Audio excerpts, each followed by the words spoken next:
នៅសងខាងផ្លូវទៅភ្នំវង្គតនេព្រឹក្សាដងផុតស្រស់ខៀវខ្ចីខ្លាំងផ្លាខ្លាំងផ្កាចាស់ទុំថ្មីក្រអូបពេញព្រៃ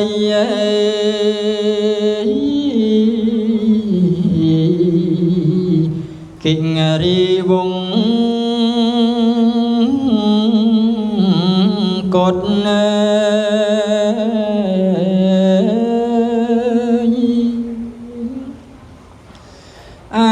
សត្វបាំងសាសត្វបាំងសី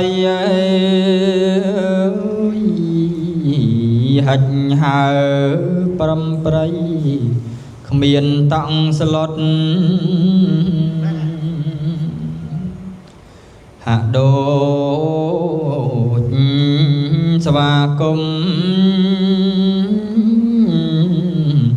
ព្រះចោមកតវន្ទីលំអត់នេ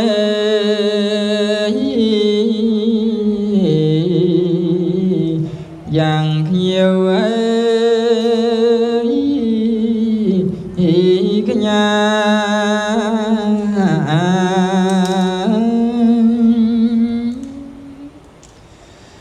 រីឯវងសัตว์ចាំងទុបាតនេរំទុំសងវាតសឹងដំរីខ្លាមិនហ៊ានចូលចិត្តរំខានផងស្ដា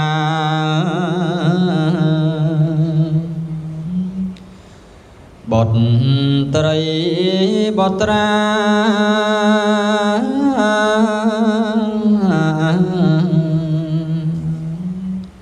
ព្រះវេសន្ត